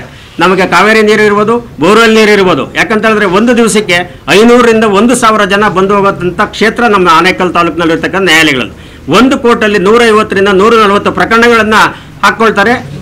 ಅಷ್ಟು ಜನಕ್ಕೆ 2 ಕಕ್ಷಿದಾರರು ಅಂದರೆ ಎಷ್ಟು ಜನ ಆಗುತ್ತೆ ನೀವೇ ಊಹೆ ಮಾಡ್ಕೊಳ್ಳಿ. ಇಂಥವರಿಗೆ ಸಾರ್ವಜನಿಕವಾಗಿ ಬೇಕಾಗಿರ್ತಕ್ಕಂಥ ಕುಡಿಯೋ ನೀರು ಸೌಲಭ್ಯ ಇರ್ಬೋದು, ಶೌಚಾಲಯ ಸೌಲಭ್ಯ ಇರ್ಬೋದು, ಕುಳಿತುಕೊಳ್ತಕ್ಕಂಥ ವ್ಯವಸ್ಥೆ ಇರ್ಬೋದು. ಪಾರ್ಕಿಂಗ್ ಇಲ್ಲ, ನಾನು ಹೇಳ್ತೇನೆ, ಯಾಕಂದರೆ ಜಾಗ ಇಲ್ಲ ನಮಗೆ.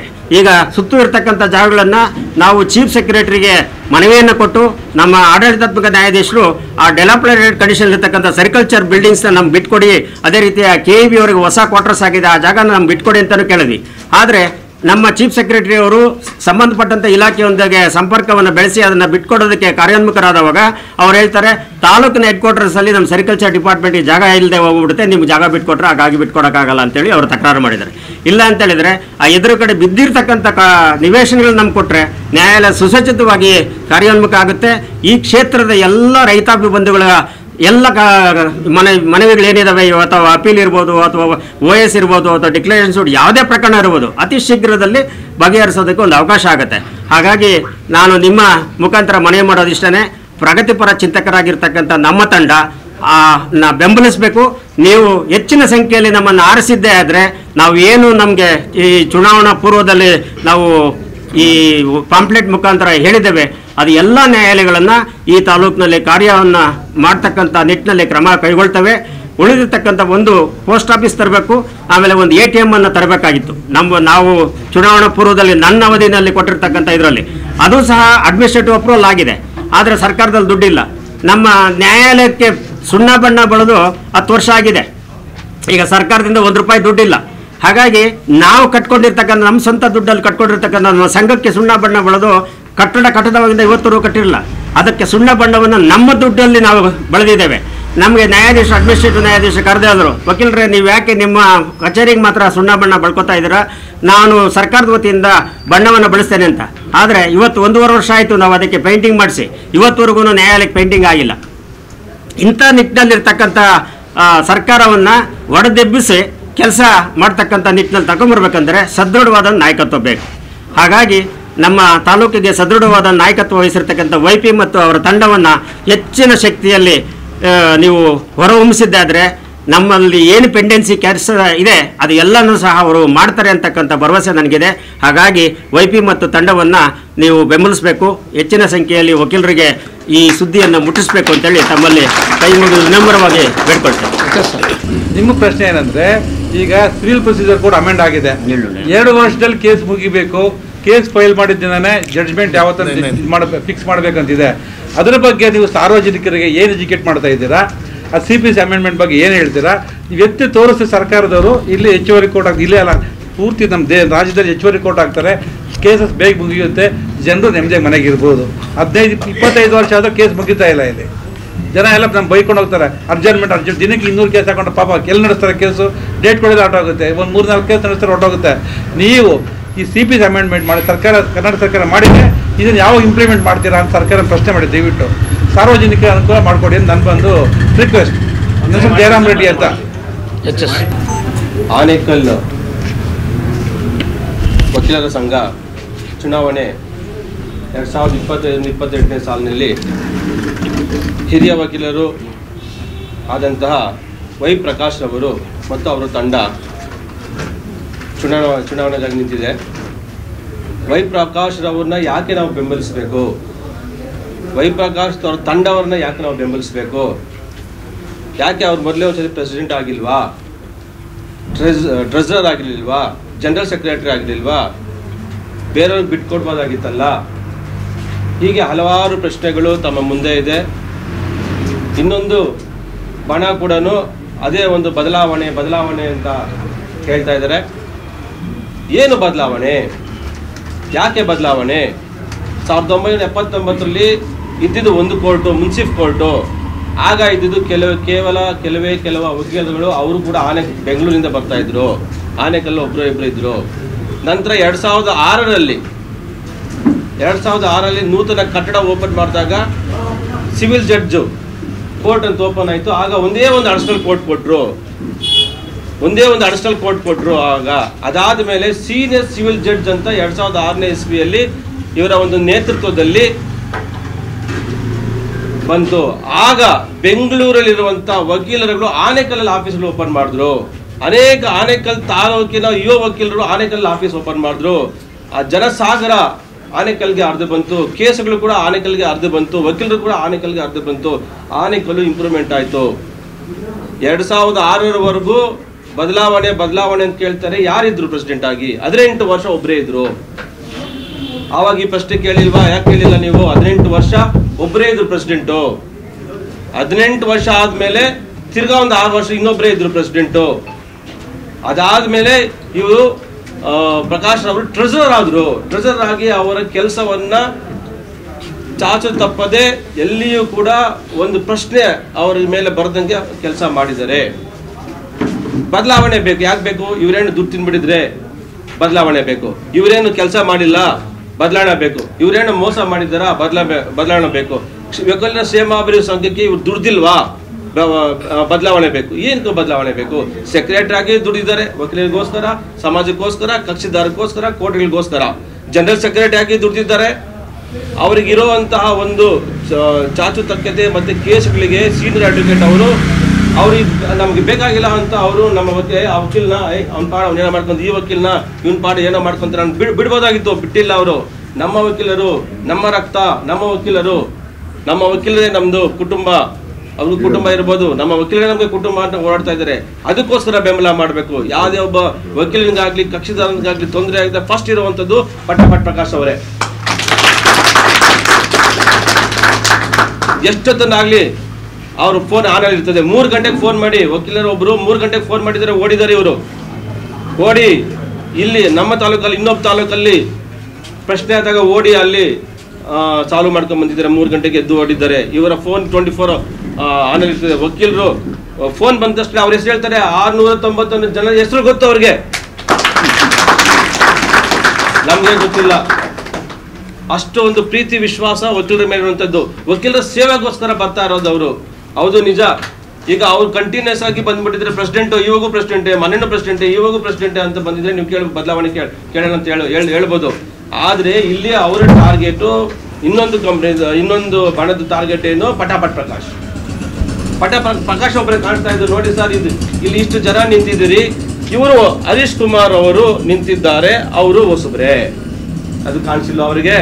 ರವೀಶ್ ಕುಮಾರ್ ನಿಂತಿದ್ದಾರೆ, ಹೊಸಬ್ರೆ, ಕಾಣಿಸಿಲ್ಲ ಅವರಿಗೆ. ಗೌರಮ್ಮ ನಿಂತಿದ್ದಾರೆ, ಹೊಸಬ್ರು, ಅವ್ರಿಗೆ ಕಾಣಿಸಿಲ್ವಾ. ಮೂರ್ತಿ ಕುಮಾರ್ ನಿಂತಿದ್ದಾರೆ, ಅದು ಕಾಣಿಸಿಲ್ವಾ. ಮೋಹನ್ ಕುಮಾರ್ ನಿಂತಿದ್ದಾರೆ, ಅವರು ಕಾಣಿಸಿಲ್ವಾ. ನಾಗರಾಜು ನಿಂತಿದ್ದಾರೆ, ಪ್ರವೀಣ್ ಕುಮಾರ್ ನಿಂತಿದ್ದಾರೆ, ರಮೇಶ್ ಜಿ ನಿಂತಿದ್ದಾರೆ, ಶಿವಣ್ಣ ಆರ್ ನಿಂತಿದ್ದಾರೆ, ಉದಯ್ ಕುಮಾರ್ ಎಲ್ ನಿಂತಿದ್ದಾರೆ, ವಿಕ್ರಮ್ HV ನಿಂತಿದ್ದಾರೆ, ಅರುಣ್ ಕುಮಾರ್ ನಿಂತಿದ್ದಾರೆ, ನಾಗರತ್ನ, ವೀಣಾ, ಎಲ್ಲ ಹೊಸಬ್ರೆ, ಎಲ್ಲ ಹೊಸಬ್ರೆ.